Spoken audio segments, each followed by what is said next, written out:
and foremost, I'd like to give a thank you to my channel members, Toya, Byron, and Danielle. Thank you so much for your loyalty to my channel. And if you're not a part of my membership, make sure you sign up.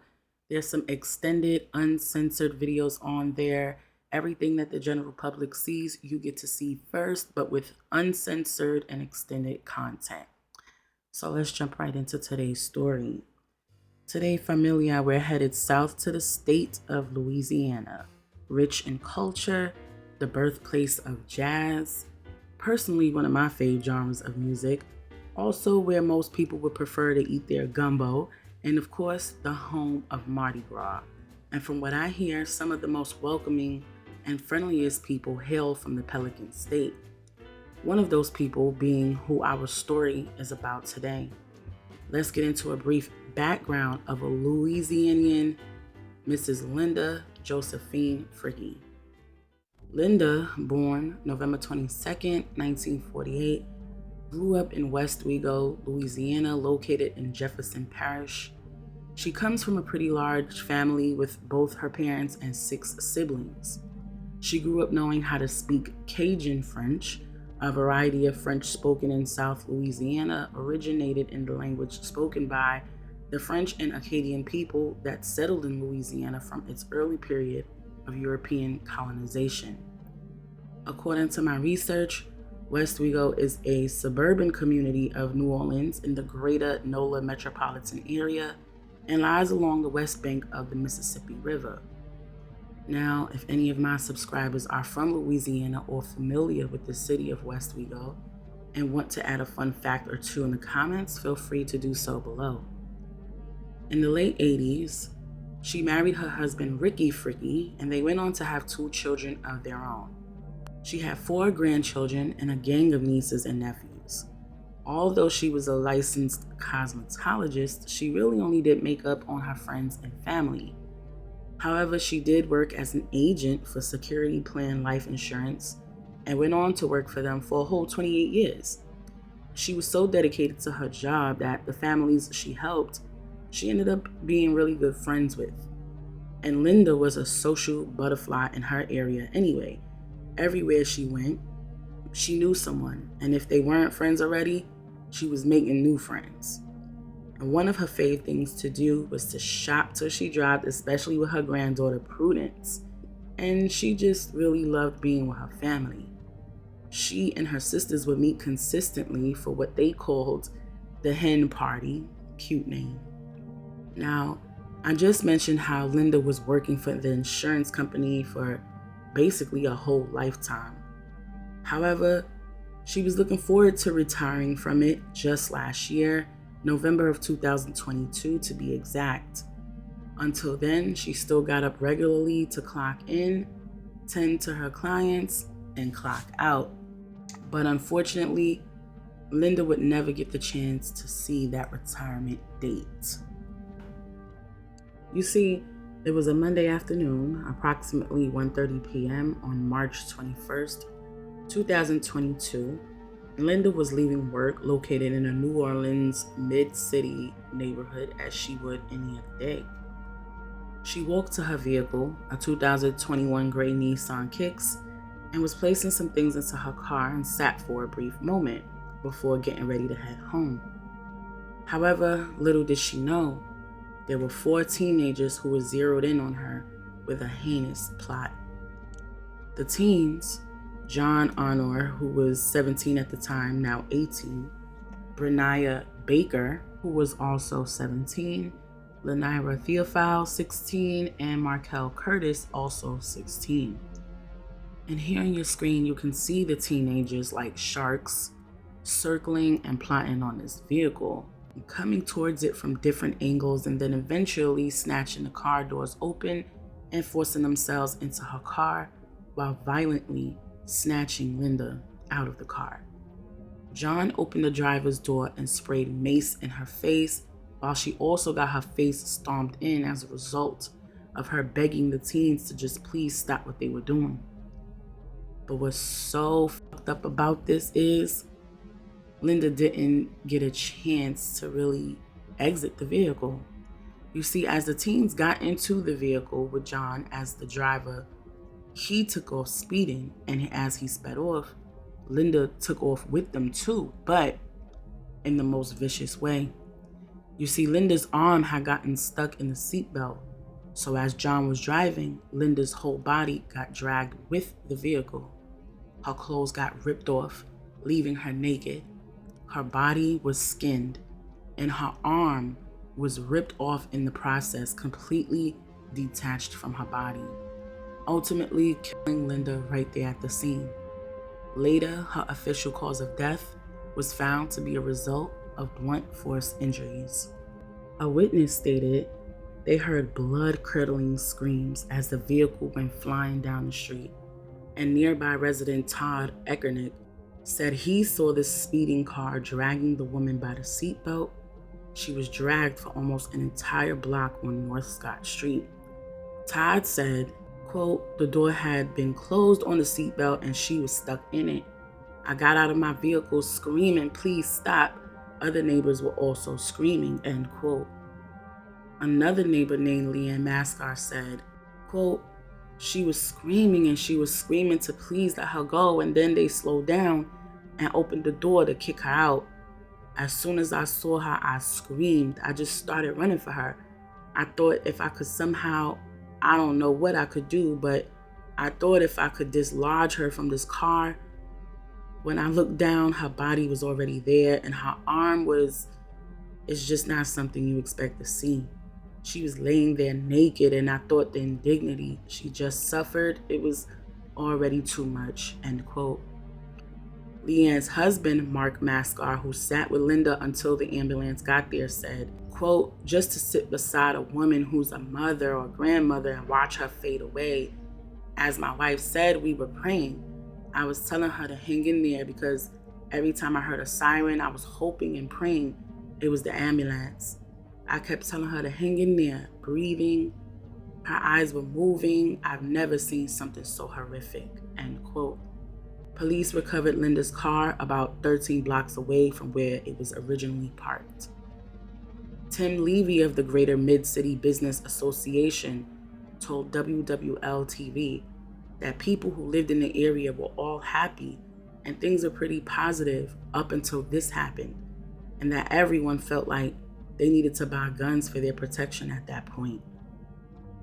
Not long after the teens committed this horrific crime, they were all arrested and were charged with second-degree murder, according to the New Orleans Police Superintendent Sean Ferguson when he spoke at a news conference that following Tuesday, March 22nd, 2022.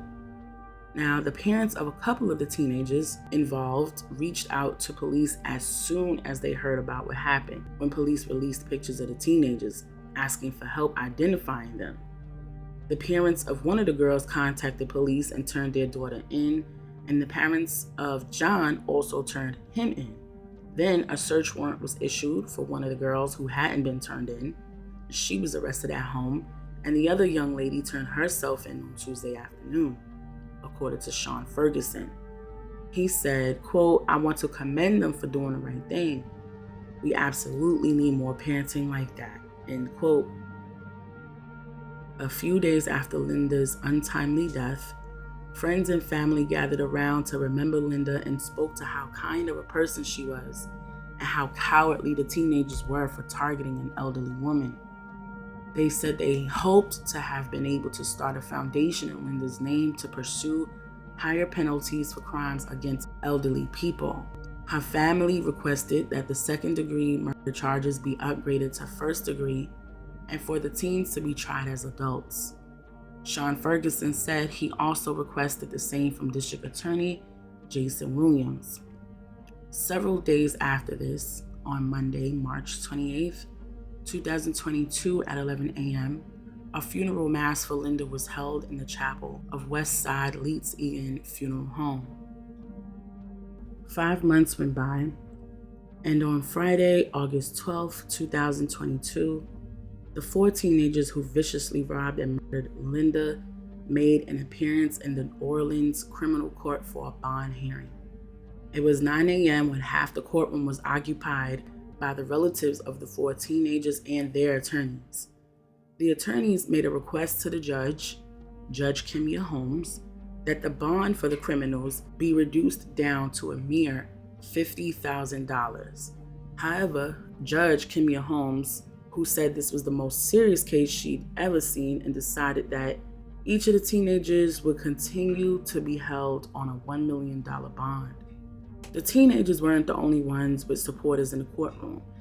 Across from the criminals' relatives sat 20 of Linda's family members, and they were all wearing purple bracelets with butterflies on them in honor of Linda because her favorite color was purple and she loved butterflies.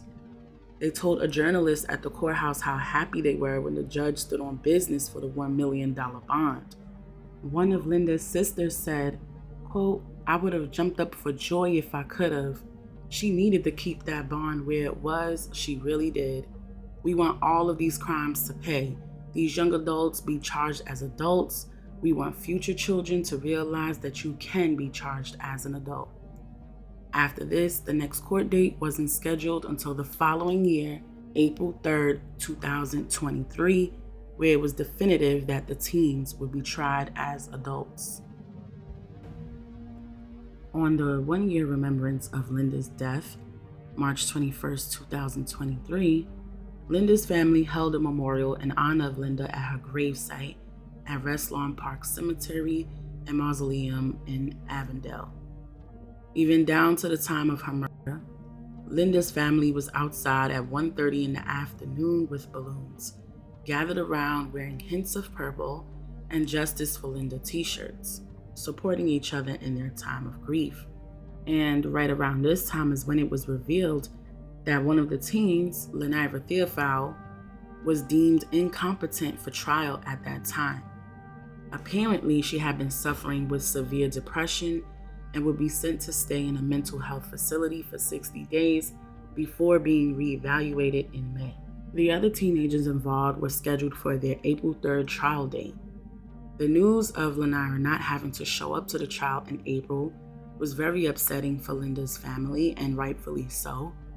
Her sister, Jenny Lynn FRICKEY, said, quote, "Is she depressed?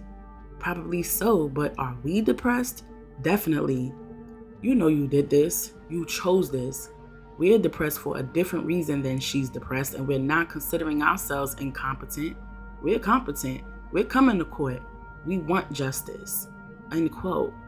Now, Markel Curtis actually requested a competency hearing as well, and according to court documents, a judge granted this motion and scheduled a hearing for March 23rd. And to that, Linda's family said, quote, "We were not shocked Markel filed for a competency hearing.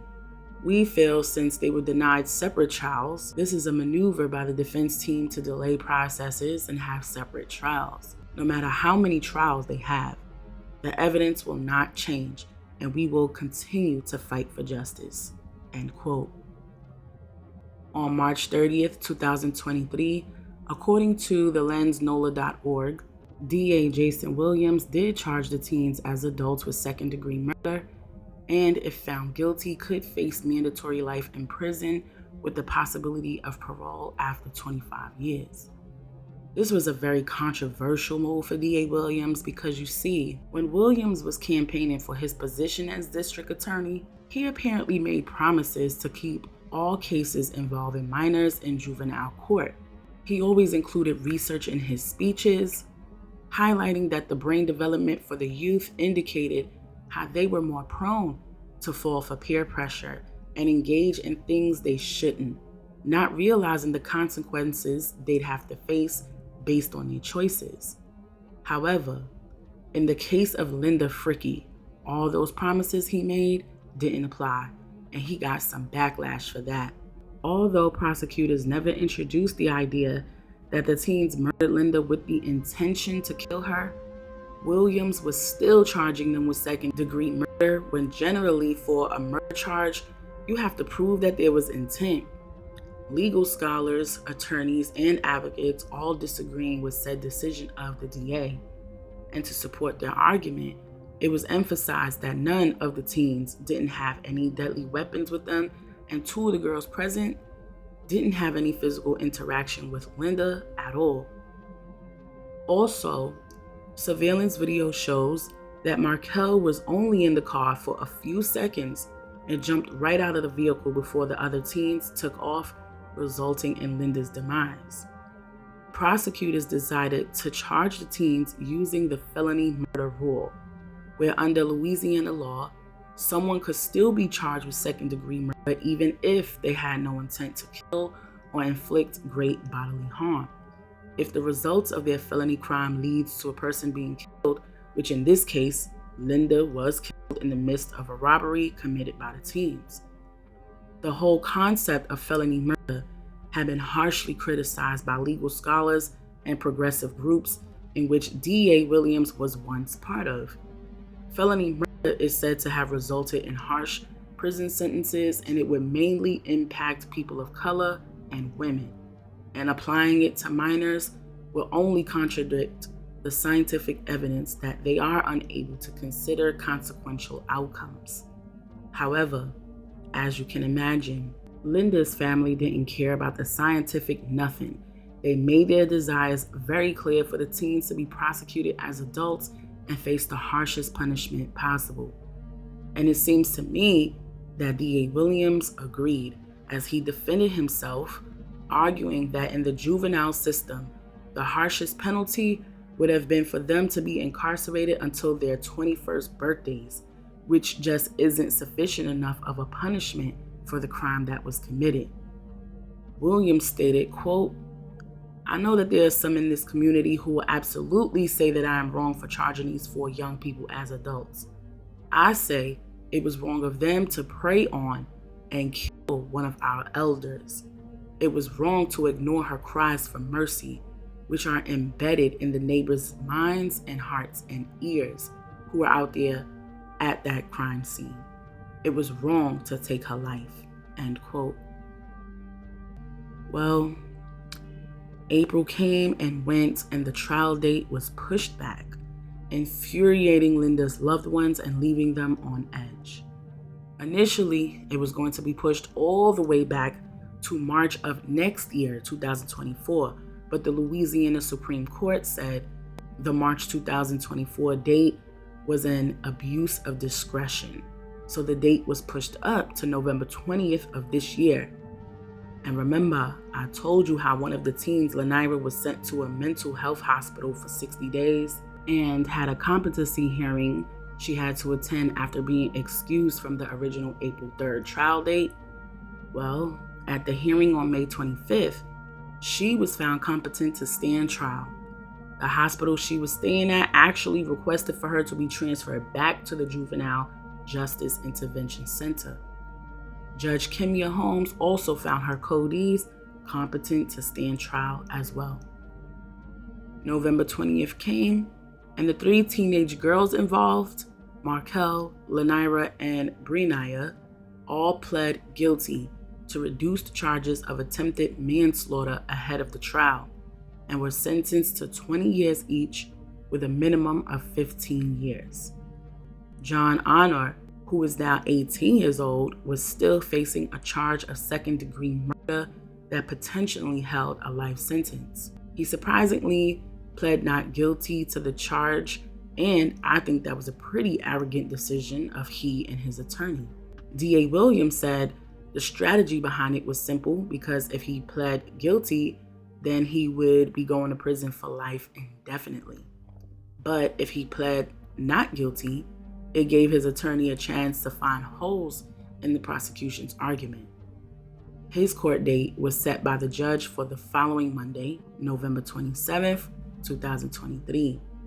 According to Yahoo News, 2 of the girls who pled guilty, Brenaya and Markel, humbly offered an apology to Linda's family and asked them for forgiveness. Brenaya said through tears how they never set out to kill Linda and hoped that the family could forgive her. Markel read from a statement she wrote and said her participation in Linda's murder was the worst decision of her life, and she will spend the rest of her life making up for it. She says she wished she could go back and change the outcome. She said Linda seemed like such a nice lady. Lanira didn't speak, but instead her attorney spoke for her and offered prayers and condolences to the family. After the sentencing, Linda's sister Jenny was standing outside of the court and spoke to reporters. She said she felt relief after the hearing. She said, quote, "When they were saying they were sorry, I'm sure they were, because you go back, hindsight, a lot of times you are sorry for the actions you completed. And unfortunately, they did it, and they have to serve the time," end quote. Linda's sister-in-law, Kathy Richards, says she thinks they were really sincere in their apology, and she appreciated that they did admit their guilt and accept their punishment, and hopefully as time goes on, everyone can heal. However, when it came to 18-year-old John Anwar, she felt as though he deserved no mercy and wanted to see him get the maximum punishment. 1 week later, November 27th came, and John Anwar went to trial. Ahead of the trial, he had asked prosecutors to allow him to plead guilty to manslaughter with a 40-year sentence, but that was denied. During opening arguments, his attorney, William Boggs, turned to the jurors and acknowledged that yes, John did play main character in Linda's death. However, he argued that John did not have the intention to kill Linda, so while he may be charged with second-degree murder, he does not deserve the automatic life sentence that comes with it. It took the jurors about 4 hours of deliberation before they came back into the courtroom and announced that their verdict for John was guilty. Although found guilty, he won't be sentenced until January 12, 2024. John's attorney stated, quote, "I would like to express my grief and condolences to the FRICKEYs and my disappointment that a disadvantaged child will be sent to Angola for the rest of his life. I wish the district attorney would have allowed John to take responsibility with a sentence of 40 years, end quote. Now, according to NOLA.com, being that John was technically a minor at the time of the crime, he would be found eligible for parole after serving 25 years. The guilty verdict did provide some relief for Linda's loved ones, knowing that a harsh punishment may very well be bestowed upon John. The teenagers weren't the only ones having to face the music, as Linda's husband, Ricky, actually sued the parents of all the teenagers involved. The lawsuit was originally filed on March 21st of this year, but it was postponed until after the case ended. The New Orleans Parish Civil District Court is seeking over $50,000 for wrongful death, loss of income, and emotional suffering. He feels like the parents need to be held responsible for what their children did to Linda as well. So here's what I'm thinking and feeling at this time about everything. First of all, I'm a mom of teenage children, 2 of them exactly. And I teach my children to be accountable for themselves, whether they like it or not, because regardless of the brain not developed until yada, yada, yada, yada, yada, these teens, they know what's right and what's wrong. And in this case, these teens knew exactly what they were doing, especially John, and I'll indulge more on that over on my membership. But anyways, these teenagers plotted on this elderly woman. They saw that she may have been an easy target due to being older, and then they pounced on her. If anything, these kids deserve every second the punishment that they receive. They picked on someone they thought would be weak enough and easy enough to catch as prey. And the argument of intent blows me, because most people know it's not about the intention, it's about the way it landed. And these kids landed their incompetent tails right in jail. I'm looking forward to hearing what John's sentencing will be come January. Rest in peace to the beautiful Linda Josephine FRICKEY. I hate that your life ended so tragically and your family has to mourn your death with such harsh memories. But I pray that you know that you will never be forgotten.